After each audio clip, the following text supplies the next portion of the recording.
personal growth and changing the world weren't two separate goals, but actually two sides of the very same coin. Well, that's pretty much the core idea behind this really unique course from the Ruhi Institute. It's called Book 1, Reflections on the Life of the Spirit. So today, let's explore how it connects our inner and our outer lives. Okay, let's start with this quote, because honestly, this one sentence is the key to the whole thing. It's suggesting that working on yourself isn't selfish, and that serving others isn't just about sacrifice. Instead, they're part of this amazing, powerful cycle. You focus on your own growth so that you can better contribute to society. This whole twofold purpose idea, it's the engine driving everything we're about to see. So, where does a journey like this even begin? Well, the course frames itself not as a book you just study, but as the very first step onto a path of service to humanity. Right away, it's an invitation to a totally different way of learning. Yeah, this isn't about academic study just for the sake of knowing things. The goal here is 100% practical. Every concept, every single discussion is designed to build a person's ability, their capacity to make a real, tangible impact on their own community. Okay, so the first unit is all about building a foundational skill for this path. And what is that skill? It's learning how to read sacred writings not just for understanding, but for action. Learning to apply their meaning to the challenges and opportunities you face every single day. The course anchors its whole approach in these really powerful central principles, like this one. Truthfulness isn't just another virtue on a list. It's presented as the bedrock, the thing everything else is built on. And from this big, profound statement, the course immediately pivots to the practical. By getting you to think about what these virtues actually look like in action, abstract concepts like commendable conduct get connected to tangible qualities. And this right here, this really shows you the core learning method. Take a spiritual principle, reflect on what it means, and then figure out how to express it in the real world. This whole process of trying to internalize virtues leads right into another key practice, daily self-assessment. It's presented as this vital, private tool for your own personal growth. It's not about confessing to other people, but about developing an inner spiritual discipline. So once you've got this foundation of personal reflection, the second unit explores prayer. But it's framed in a really specific way, not as a religious ritual, but as the direct connection that provides the spiritual nourishment, the fuel for this path of service. The course defines prayer in this very intimate, personal way. It shifts the focus from an act of duty to a state of being, a conversation. The whole goal here is to awaken a desire to connect, to feel the joy of nearness to God. And then it draws this really clear distinction between different motivations for praying. It encourages a prayer that comes from genuine love and just wanting to be close to God, rather than one that's motivated by fear of punishment or the hope of a personal reward. And this transformative potential of prayer is captured in these really powerful metaphors from the Baha'i writings. Prayer is described as an active, dynamic force. It's a fire that purifies, a light that guides, and a fountain that sustains the soul. This brings us to the final and maybe the most profound section of Book 1. This is where it tackles the biggest questions of all. What is the soul? What is the purpose of life? And what is the true nature of death? To explain the relationship between the soul and the body, the course uses this brilliant analogy. So think of it like this. The body is like a mirror, and the soul is like a light. Now, the mirror reflects the light, right? But the light itself isn't inside the mirror. So when the mirror breaks, which is death, the light, the soul, is completely unaffected. It just continues to shine. It's a simple image for a huge idea. And here's another powerful analogy that frames our entire life here on Earth. It compares this life to being in the womb. Just as a baby develops all the physical tools, eyes, ears, limbs, that it needs for this world while it's in the womb, our purpose here is to develop the spiritual tools and qualities needed for the eternal life of the soul in the worlds beyond. So, with this understanding, death gets completely reframed. It's no longer an ending to be feared, but a transition to be welcomed, a messenger of joy that liberates the soul from physical limitations to begin the next stage of its eternal journey. Now, these profound concepts about life and death, they aren't the end of the journey. They're the beginning. Book 1 is very clearly presented as just that, Book 1. It's the foundation for a longer, structured curriculum designed to build our capacity for service over time. And the books that come after build directly on these foundational concepts. They apply the spiritual insights you get from book 1 to increasingly specific avenues of service, from teaching children and youth to building vibrant communities. And the entire journey through all the books, it always circles back to that twofold moral purpose from the very beginning. The goal is a continuous reinforcing cycle. Your personal growth fuels your service to humanity. And that service, in turn, drives even more personal growth. And so we end with a question that lies at the very heart of this whole approach. It's a question that reframes our daily choices, urging us to think not just about what we want to achieve, but about who we are striving to become.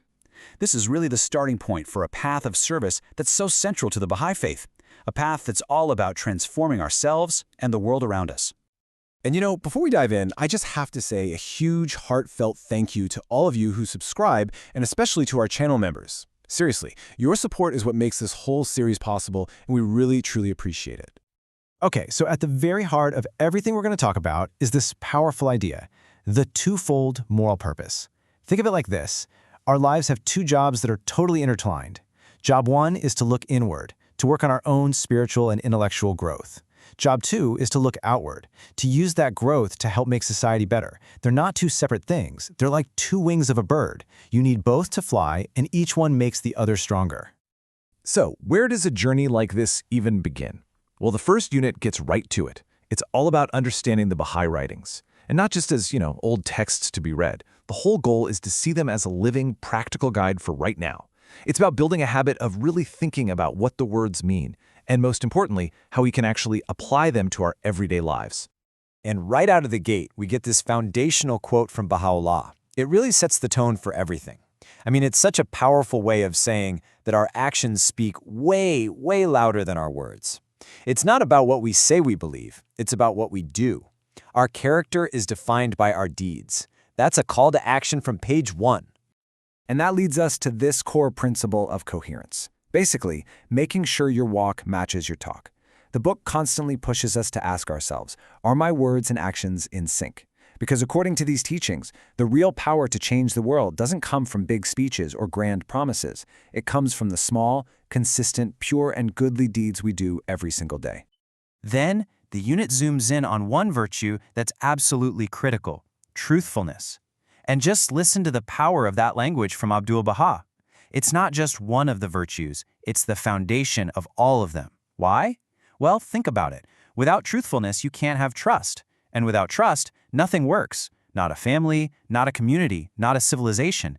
It's the bedrock that everything else, like justice and kindness, has to be built on.